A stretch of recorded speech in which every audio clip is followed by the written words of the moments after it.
In quiet neighborhoods, power goes wrong. Crutches, and the next, a woman with an HOA badge was screaming that those crutches were against the rules. Then, she reached into her purse. It was supposed to be an ordinary school morning. Clear sky. Quiet neighborhood. Birds louder than traffic. My daughter, Emma, adjusted her grip on the crutches, taking slow, careful steps. Her leg was still healing from surgery, and every movement took effort. But she smiled anyway. Because that's who she is. I noticed her before Emma did. Karen. HOA jacket. Clipboard.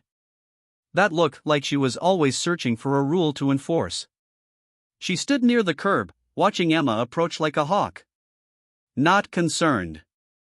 Judging. Excuse me. Karen's voice cut through the calm morning like a siren. Emma froze. I stepped closer. Yes? I asked calmly. Karen ignored me completely and pointed straight at Emma. She can't use those here. I blinked. Use what? She jabbed her finger toward the crutches. Those. They're not approved mobility devices for community sidewalks. Emma's hands tightened around the grips. Ma'am, I said slowly, she just had surgery. Karen scoffed. Medical excuses don't override HOA rules. Emma looked down. People were watching now. A school bus slowed nearby. Neighbors peeked from porches. Dad, Emma whispered, can we just go? Karen stepped closer to her. No, she snapped. You're not going anywhere until this violation is resolved. Karen reached out. Not to help. To grab. She snatched one of Emma's crutches. Emma stumbled. I moved instantly, catching her before she fell. Do not touch my child, I said sharply. Karen smirked. Then control her. You people think rules don't apply to you, Karen said loudly enough for everyone to hear. I could feel eyes on us. Phones coming out. Ma'am, I said, forcing calm, return the crutch. Karen didn't. Instead, she leaned closer and hissed. Or what? Karen dropped the crutch onto the pavement. Then she reached into her purse. Slowly. Deliberately. I saw the shape before my mind accepted it. A gun. The world stopped breathing. A neighbor gasped. Someone shouted, "Is she serious?" Emma froze completely. Her eyes wide. Her body shaking. Karen's hand hovered, not pointing, but visible. Enough. Put it away, I said quietly. Karen smiled. You don't tell me what to do. Her finger brushed the grip. Phones were recording everything now. A man across the street yelled, "I'm calling the police." Karen laughed. Good, she said. I'll tell them you threatened me. She looked at Emma. Disabled or not, rules are rules. That's when I knew. She had no idea how badly she had miscalculated. I took out my phone. Didn't dial. Just tapped once. Karen noticed. Oh, calling for backup, she mocked. I didn't answer. Within seconds, distant sirens cut through the morning. Karen's smile faltered. She glanced around. Someone's overreacting, she muttered. But her voice lacked confidence now. Cars stopped. Parents gathered. Everyone staring at the gun. At the child. At the woman who thought authority meant immunity. A patrol car screeched to a stop. Officer jumped out. Ma'am, hands where I can see them. Karen's face drained of color. She raised one hand. The other still near her purse. More sirens. Another car. Then another. Karen looked at me. You did this, she whispered. I finally spoke. No, I said. You did. As officers secured the scene, Karen was escorted backward, still trying to speak, still trying to control the narrative. She never once looked at Emma again. And she still didn't know that in less than 3 minutes, her career, her authority, and her reputation were about to disappear. "Ma'am, step away from the bag." The officer's voice was firm, trained, controlled. Karen froze. Her mouth opened, but no sound came out. Slowly, very slowly, she raised both hands. The purse slipped from her shoulder and hit the pavement. The gun was now fully visible. The crowd gasped. Karen's confident posture collapsed. "This is ridiculous," she said shakily. "I'm HOA leadership." The officer didn't blink. "Hands behind your head." Her knees trembled as she complied. Emma pressed her face into my side.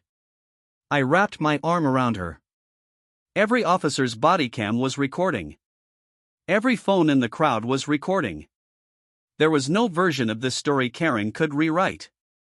One officer carefully secured the weapon. Another escorted Karen away from Emma. She started crying. Not from guilt. From consequences. "Ma'am," the officer asked, "do you have a permit for this firearm?" Karen hesitated. That pause said everything. My husband." The officer stopped her. "You can answer at the station." She suddenly straightened. "He threatened me," she yelled, pointing at me. "He was aggressive." The crowd reacted instantly. "No, he wasn't. We recorded everything." She pulled the gun. Karen's voice cracked. "Why are you all against me?" An elderly neighbor stepped forward. "Because you scared a child," she said calmly. Karen looked stunned. As if that possibility had never crossed her mind. An EMT knelt in front of Emma. "Sweetheart, are you okay?" Emma nodded slightly, still shaking. "She just needs space," I said. The EMT looked at Karen being held near the patrol car. "You did the right thing calling," he told me. I hadn't called. But I didn't correct him. A senior officer stepped aside and made a phone call. He spoke quietly. Professionally. Then his tone changed. "Yes, sir. I understand. We have full video." He looked directly at Karen as he hung up. Karen noticed. "Who are you talking to?" she demanded. The officer didn't answer immediately. Instead, he walked over to her. "Ma'am," he said, "your HOA has been notified." Karen scoffed. "So?" The officer continued. "They're also reviewing your employment status." Karen laughed nervously. "You can't fire me over this." The officer tilted his head. "They already did." Karen blinked. "What?" "You were terminated effective immediately," he said calmly. "For gross misconduct and endangerment." Her face drained of color. "No, that's not possible." The officer showed her his phone. Email timestamped 3 minutes ago. Karen's legs gave out. She sat down hard on the curb. "No, no, no." She looked at me. "You ruined my life." I met her eyes. "You pulled a gun on a child." No one defended her. No one comforted her. Parents moved closer to their kids. Someone whispered, "Thank God this was recorded." Another said, she should never be in charge of anyone again. The officer read Karen her rights. She barely listened. Her mind was still stuck on one word. Terminated. Her badge was removed from her jacket. Placed in an evidence bag. As they lifted her up, Karen finally looked at my daughter. Not with anger. With fear. "I didn't mean," she started. I stepped between them. "She doesn't need to hear anything from you." Karen was placed in the back of the patrol car. The door closed. That sound echoed louder than any siren. The playground was quiet again. But everything had changed. Emma exhaled slowly. "Dad, is she gone?" "Yes," I said softly. "She's gone." She leaned into me. I was scared. "I know," I replied. "But you were very brave." Officers took statements. Witnesses shared videos. Everything matched. Karen's version never stood a chance. One officer shook his head. "I've never seen someone throw their life away so fast." As the police cars pulled away, I watched the empty sidewalk. The crutches lay where they'd fallen. I picked them up, handed them back to Emma, and silently thanked every person who pressed record. Because sometimes, justice arrives fast. When the truth has nowhere to hide. The neighborhood didn't look the same the next morning. Same houses. Same sidewalks. But the silence felt different. Heavier. Karen's driveway was empty. No clipboard. No patrol jacket. No authority. Just questions hanging in the air. By noon, the footage was everywhere. Social media. Local news. Community groups. The headlines said it all.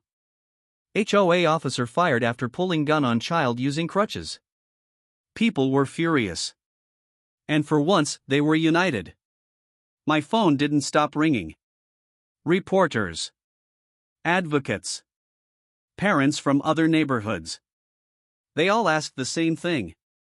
How did someone like her get that much power? I didn't have an answer. But I knew one thing. She wasn't the only one. That evening, the HOA board called an emergency meeting. No decorations. No smiles. No confidence.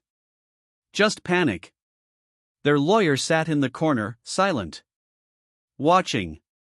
Calculating damage. The acting president stood up. "We regret the incident." Someone interrupted. "You hired her."